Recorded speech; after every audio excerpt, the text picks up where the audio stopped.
Hi welcome back. ಇಲ್ಲಿ ನಾನು MTR ಬಾದಾಮ್ milk ಪೌಡ್ರಿಂದ barfi ಮಾಡೋದು ಹೇಗೆ ಅಂತ ತೋರಿಸ್ತೀನಿ.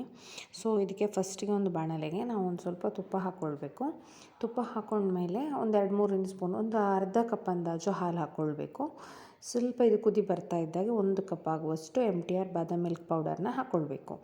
ಬಾದಾಮ್ ಮಿಲ್ಕ್ ಪೌಡರ್ಲಿ ಬರ್ಫಿ ಇದು ಯಾವುದೇ ಸ್ವೀಟ್ ಆಗಿದ್ದರೂ ತಳ ಬಿಟ್ಟು ಬರಬೇಕು, ಹಾಗೆ ಕೈಗೆ ಅಂಟ್ಕೋಬಾರ್ದು. ಅಲ್ಲಿವರೆಗೂ ಇದನ್ನು ಈ ಥರ ಕೈ ಆಡಿಸ್ತಾ ಇರಬೇಕು. ಇದಕ್ಕೆ ನಾನು ಬೇರೆ ಏನು ಹಾಲಿನ ಹುಡಿ ಆಗಲಿ ಗೋಧಿ ಹಿಟ್ಟಾಗಲಿ ಏನೂ ಹಾಕಿಲ್ಲ, ಬರೀ MTR ಬಾದಾಮ್ ಮಿಲ್ಕ್ ಪೌಡರ್ ಇದು. ಹಾಗೆ ಒಂದು 4 ಸ್ಪೂನ್ ಸಕ್ಕರೆ ಹಾಕಿದ್ದೀನಿ. ಅದುವೇ ನಮಗೆ ಸ್ವೀಟ್ ಜಾಸ್ತಿ ಬೇಕು ಅಂತ ಅನಿಸಿದರೆ ಒಂದು ಸ್ವಲ್ಪ ಹಾಕ್ಕೊಳ್ಬೋದು.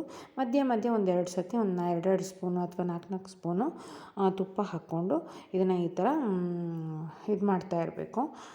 ಹಾಗೆ ನೋಡಿ ಮಧ್ಯೆ ಸ್ವಲ್ಪ ತುಪ್ಪ ಹಾಕ್ಕೋಬೇಕು. ಸಕ್ಕರೆ ಬೇಕಿದ್ದರೆ ಹಾಕ್ಕೊಳ್ಳಿ, ಇಲ್ಲಾಂದರೆ ಸ್ಕಿಪ್ ಮಾಡ್ಬೋದು, ಬಿಕಾಸ್ ಅದುವೇ ಸ್ವೀಟ್ ಇರುತ್ತೆ. MTR ಬಾದಾಮ್ ಮಿಲ್ಕ್ ಪೌಡರ್ ಈ ಥರ ನೋಡಿ ತಳ ಬಿಟ್ಟು ಮೈಸೂರು ಪಾಕ್ ಬರೋ ಥರ ಬರಬೇಕು. ಸೊ ಅದಾದಮೇಲೆ ನಾನು ಅದನ್ನು ತಟ್ಟೆಗೆ ಹಾಕ್ಕೊಂಡೆ. ತಟ್ಟೆಗೆ ಹಾಕ್ಕೊಂಡ್ಮೇಲೆ ಸ್ವಲ್ಪನೇ ಆಗಿದ್ದು, ಸಣ್ಣ ಕಪ್ಪಲ್ಲಿ 1 ಕಪ್ ಅಷ್ಟೇ ಇತ್ತು, ಎಕ್ಸ್ಟ್ರಾ ಇತ್ತು ಅಂತೇಳ್ಬಿಟ್ಟು ಹೀಗೆ ಬೇಗ ಗಟ್ಟಿ ಆಗುತ್ತೆ. ಸೊ ಬೇಗನೆ ಹೀಗೆ ಕಟ್ ಮಾಡ್ಕೊಳ್ಬೇಕು. ಸೊ ಮೇಲಿಂದ ಸ್ವಲ್ಪ ಡ್ರೈ ಫ್ರೂಟ್ಸ್ ಎಲ್ಲ ಹಾಕಿದ್ದೀನಿ. ಸೊ ನೀವು ಇದನ್ನ ಟ್ರೈ ಮಾಡಿ, ತುಂಬ ಟೇಸ್ಟಿಯಾಗಿರುತ್ತೆ.